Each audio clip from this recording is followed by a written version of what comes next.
happens if you start like trying to place an eye here very accurately, and you start drawing eyelashes or the iris of the eye or something, and it's not right, it's not perfect, and then you start really going surgical with your kneaded eraser. You pull things out here. Oh, now it looks like there's an iris. Yeah, but it's very sharp. I don't really like how it's looking very sharp, you know. And then you start maybe feeling tempted to go in with a small brush and drawing it at that point. So I'm just gonna take this off for now. Maybe there's a little mark still showing, but yeah, we don't mind that as long as it's not really bothering us that much. So yeah, let's proceed here and start looking for the features on our baby boy here. Before releasing this, I'll of course ask permission for publishing this, even though the faces are not going to be very recognizable here. I notice here maybe my the chin for this is looking a bit short. Maybe I went a bit overboard with that new mod there. So here's an example of where we can just find the right kind of contour from the smudge.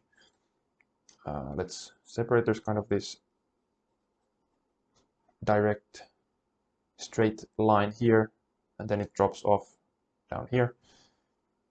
And there's a tiny little nose somewhere in here. You can just smudge it a little bit.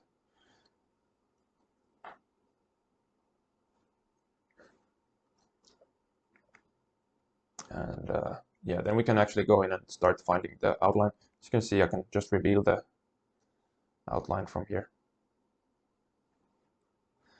This is kind of the shoulder here, so just make it becomes maybe a little bit lower. So also, this being in real time, you can actually kind of, you know, get an idea how long this takes. I'm not going to be as accurate as I would have been, you know, with in school with instructors pushing me to like to my limits basically all the time. So yeah, it's also I don't feel there's any sense in that, because I can still fix things in the next stage, and will do that as well, no matter how much actually I spend in this stage.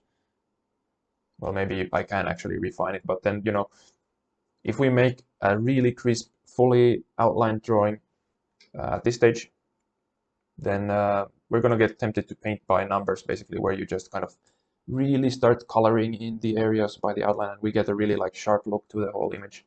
That's how I think photorealists work, and that creates that distinct, sharp everywhere look. Doesn't look like a painting anymore. And honestly, it's a bit boring to just kind of color outlines, color within the lines. You know, we're painting, not making a coloring book or paint by numbers thing here. So you can leave yourself a bit of space to operate later on. And here I feel the arm is maybe a little bit on the thin side, so let's just kind of go in here. Try to get in a bit of the gesture of the curving line. It's not much, but just push it a little bit. So.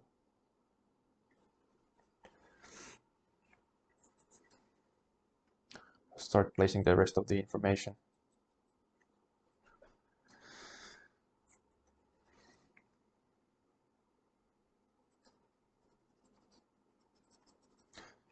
So if you like this kind of approach to video making, then, you know, I'm just kind of doing this freestyle. Let me know if you like it. I'm not sure if I can pull it off very nicely, but yeah, let me know. I can do more of these for sure, because, you know, it's not really interfering with my practice here. Something I'm kind of hesitant to start doing on YouTube is, you know, full-blown tutorials where I have to actually pick a project based on what tutorial I'm making, which basically means I'll start to kind of adjust my practice for YouTube, which is not something I'm really willing to do at this point, because I'm trying to be, you know, an artist, not a YouTuber, but I would like to share my knowledge with people.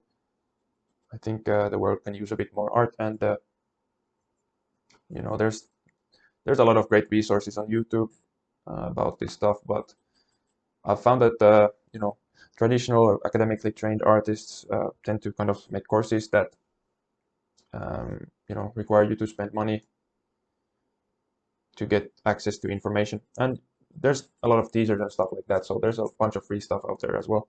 But I just feel maybe I could, you know, chip in. I've learned so much from YouTube and before my training, and I feel I could, share my information. I will monetize my channel if I can, but I don't at this point plan on making any like paid courses to sell on YouTube or my website. But yeah, I mean, we'll see what the future holds. Maybe I'll stick to the 20 views per video forever and stop making videos out of frustration, but hopefully not. It is kind of fun. So here you can see I'm just kind of drawing out shapes for the hands. And you can see like I'm just going straight lines basically here. It's already looking a little bit like a hand holding something. It's they have a magazine going here, I guess, or a children's book. I think it's a book maybe. And yeah, now that I have again placed something down, I can take a good look at it, see what's wrong. The thickness of the arm versus the wrist is something that's not working right now. I'm just looking where to correct it. When correcting things, you have to be analytical. You have to correct the right thing, otherwise you'll just push things around haywire. I could correct the thickness of the wrist by pushing this edge inward, like this. That would for sure make the wrist a little bit narrower. The other option would be to push it from here. Now something like gesture comes into play here. It's a concept, used to actually block out figures or blocking figures. Where you would have probably like an arm, you would have this nice C-curve kind of shape. If you were to just draw an arm and there's the hand over here or something like this. But this kind of C-curve of the forearm is something I'm looking for here. So maybe in this case it is better to actually push the wrist in a little bit here so I can kind of emphasize this curvature that is happening here. And we'll see how it looks. So by taking in the wrist a little bit here, again, you can see the power of this approach. You can just kind of push and pull things, carve with the eraser. And yeah, I think it looks a little bit better, but there's anatomical issues here. Let me just erase this before it dries on there. It's kind of easy. I can just draw on this painting and not leave any marks. I can make cool demonstrations while I'm painting. Yeah. So the anatomical issue I'm talking about here is the position of the wrist. It's not this high up. This looks very long. The hand looks a bit maybe small compared to the head. So what I'm looking for here is the breaking point of the thumb kind of separating from the wrist, and it's actually fairly low. It's like here where I'm looking for horizontal alignments. Yeah, it is around the place where these kind of noses lie. So compared to where I had it, like here, it's way too high. So now just to make an adjustment here, just make a mark again. Now it looks like an adult hand a bit more. Well, maybe not yet, but maybe in a moment it will. Now the size of the hand fits the head shape more. Then just we go in and look for those things to block in. So yeah, so you can see the brush size I'm using is not very fine. If I were to draw an eye here, I can't use this brush anymore. It's partly the reason I select that slightly larger brush. I could go even larger for an image like this, where basically what you're capable of doing is like straight lines. That kind of also inhibits you from going into detail too early, which can, yeah, it can really be bad for your painting. So what I'm looking for here now, of course, is since this was off, is everything else off? I'm making a mess again because I forgot to wipe my brush after dipping into paint. Yeah, better just brush that off a little bit. So yeah, what I'm looking for is, after fixing this issue here, probably everything else is not going to be right now because I changed something, and before I tried to go and lay it in proportion. Now if I change something, the whole proportion changes and I have to take another look at everything I did. So the first thing I look at is this kind of knuckle here. It's way too high. This distance is looking long. And maybe I could even make the hand itself a little bit wider here.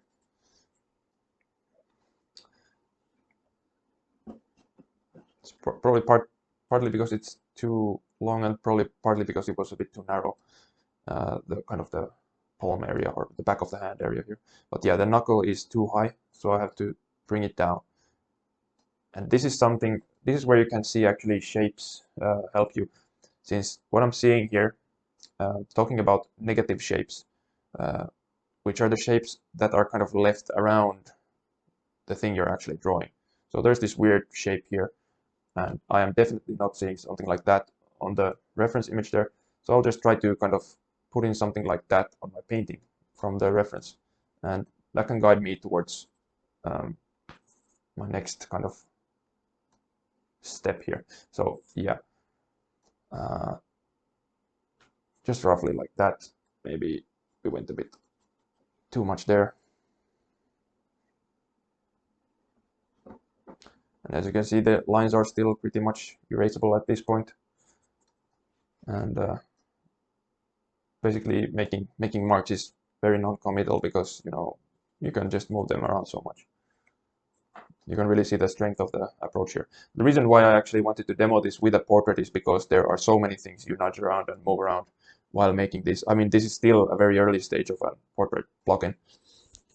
And here are like 3D things that are fairly like considered, difficult to paint, which is the hand and, two faces. Also, there's an older face, which means there's going to be a bit more texture in the face, like wrinkles and stuff like that. And then there's a super smooth baby face. So there's challenges like this to consider. Yeah, well, that's not so much to do with drawing, but of course, you get the idea that this is a complex project, and for that I need a pretty sharp drawing, because maybe it kind of links to what I was saying about textures and differences in them. Is if your drawing is off and you get to the point where you're actually starting to look at the niceties of the paint handling, which would probably be the next layer, because that's how I want to approach this. I'll do a kind of monochrome underpainting and then apply color and really refine the final layer. So where it comes in is if you have to really move things around very much during the next layer, then you can't really focus that much on the niceties of the paint handling and everything like this. So it's more like spent on fixing instead of actually like focusing on making the painting look really good, look like a painting, let's say. I mean, that's of course secondary, but when you're doing something like portrait commission, you don't just want to copy maybe the photo. I mean, you can do that, of course, but I think you want to inject a bit of painterliness in there, to make it worthwhile. You could always just print the photo if it's nice, why make it into a painting if you're not gonna do anything painterly to it? That's just what I think. That's why I'm not doing photorealism. I feel I have nothing against photorealism, but it's not my thing. So those things take so much time. It's like 200 hours into like a portrait or something, and just match color by color, and those people have patience, man. I don't think my patience would be enough for that stuff.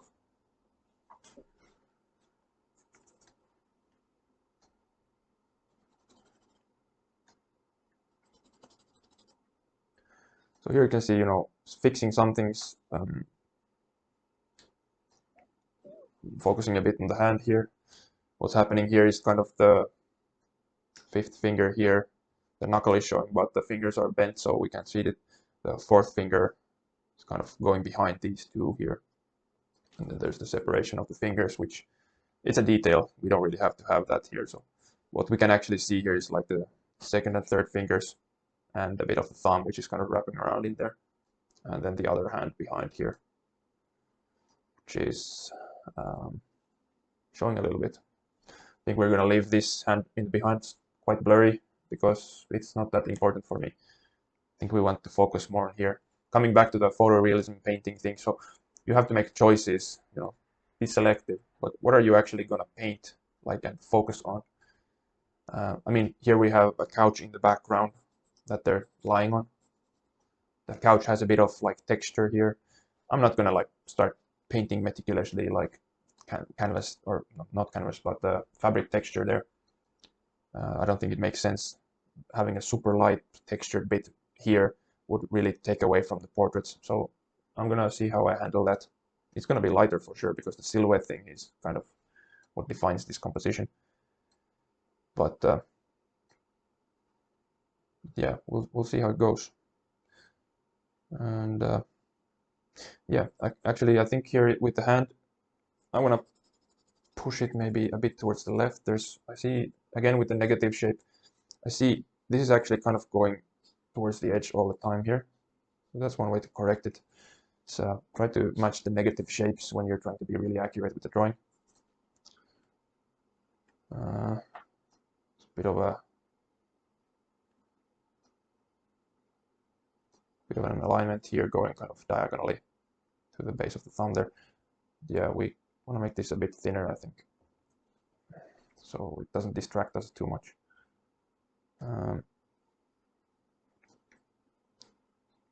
Here we have a bit of a construct line, the head of the all-nines there, so there's a bit of a corner there. And then it continues here. And this all leads us to pushing in this wrist a little bit more even, which I kind of like. Also, this forearm can stay a little bit narrower at the bottom as well.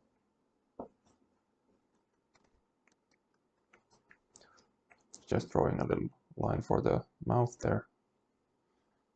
Starts looking like a face.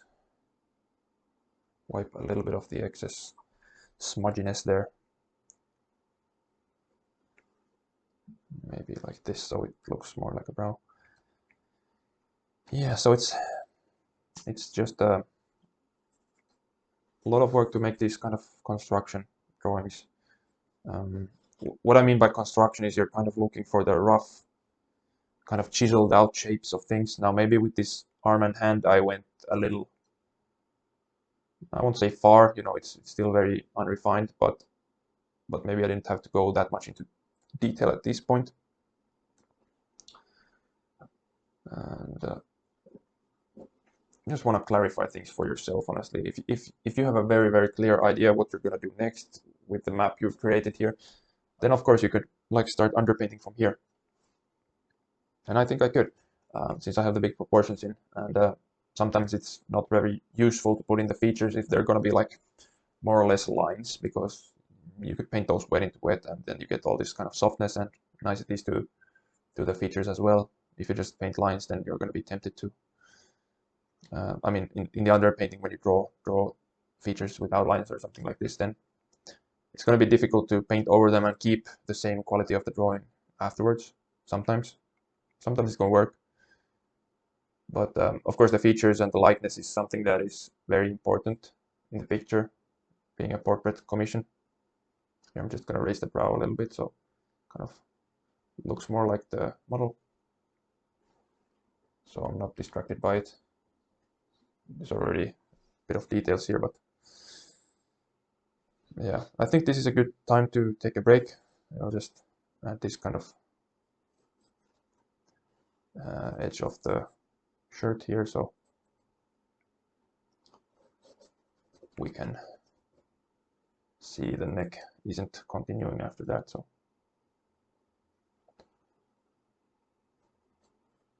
yeah, so I'm pretty happy with this placement, and here comes almost the most important part.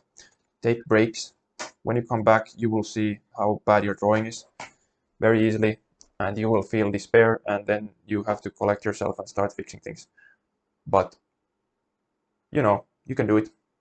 It's about spending time and effort and energy, really. Again, if you feel the things are looking off, start measuring. That is the main thing. So, coming back after the break, I take a good look. Usually the advice is to step back and observe your painting from a distance. Here, since I'm painting sitting down right now, which is not great, I should start standing up more. I'm actually sitting back a bit further and looking at the whole thing, and when I came to my studio from the door, I could instantly notice something's wrong. And maybe the biggest thing is the position of this head looks like it's kind of looking towards us in places, and it's almost actually in profile. And maybe the main issue there I see now is this nostril is way too low for what it actually would be in a profile view. So I need to actually move that a bit towards there. And moving this actually makes the width of the nose kind of look a little bit too little. Great choice of wording there, but yeah, it's looking a bit small. So let's make the ball of the nose a little bit larger.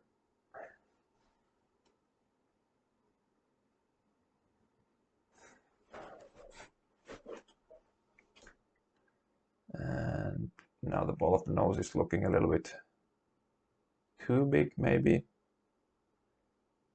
It's important to really like take your time and look at these changes you've made before you hurry and make any more changes, because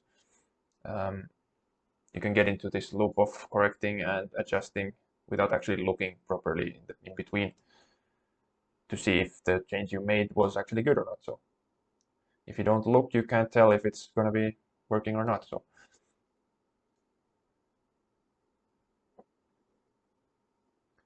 here I'm looking for a bit of a sharper outline for the nose, so we can actually tell if it's looking right. I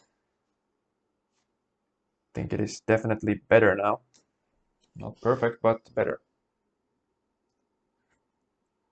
And what's happening here is I think I want this nose to kind of carve in there a little bit more. You can actually make it seem like we can only see a sliver of the other eye socket on the back side there. And this all basically means shifting that, yeah, I mean, shifting that lets me see that this eyebrow thing was coming way too low. So that was kind of also making it look like the face was coming more towards here. And now we think, well, I think it looks more like in profile. And looking at this stuff again, now I see maybe the ear is a bit too high towards here, towards the right there.